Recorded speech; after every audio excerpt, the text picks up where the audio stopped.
The art of ancient Egypt is world famous, from the colossal pyramids of Giza to exquisite pieces of jewelry. What was daily life like in ancient Egypt? What did ordinary Egyptians do all day?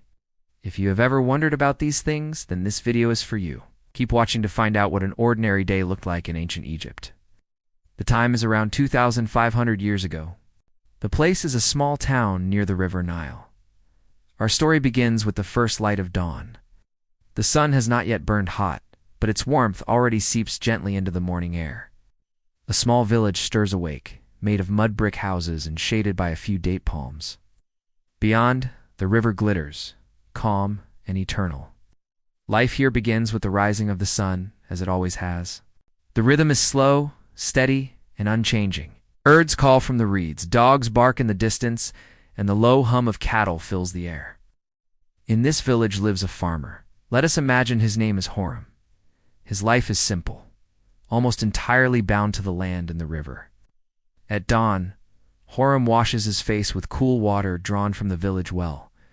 He shoulders a woven basket, picks up his tools, and walks toward his fields. Like most Egyptian farmers, he grows wheat and barley. Wheat will be ground into flour for bread, the foundation of every meal. Barley will be brewed into a light, nourishing beer, safer to drink than the river water. The fields lie on soil blessed by the Nile's floods. Each year the river swells, spilling across the banks and covering the ground in rich, dark silt. That silt is life itself. Without it, nothing would grow. As Horam presses his fingers into the soil, he feels the dampness, the softness that promises a good harvest. Generations before him, and generations after, will repeat this same ritual. Checking the earth, watching the river, whispering small prayers to the gods who guard the land. Work is hard under the Egyptian sun. By mid-morning, sweat drips steadily from his brow.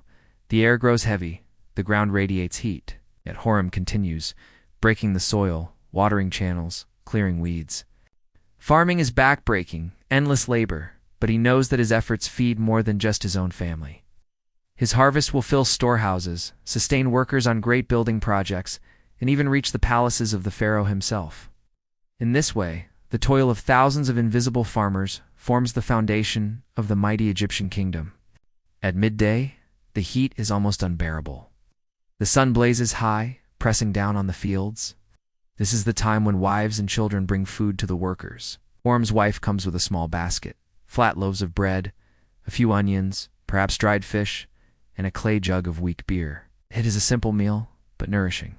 They sit in the shade of a palm, eating in silence, drinking slowly, listening to the rustle of wind in the reeds. Then, as always, Horam returns to the field. The day stretches long, each hour marked by labor. When the sun finally dips toward the horizon, the villagers walk back home. Their houses are modest, built of sun-dried mud bricks, their roofs thatched with reeds.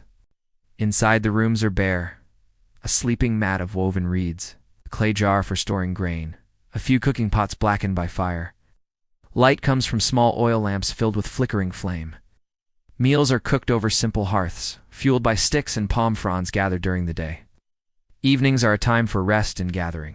Families sit together outside their homes, watching the sky darken.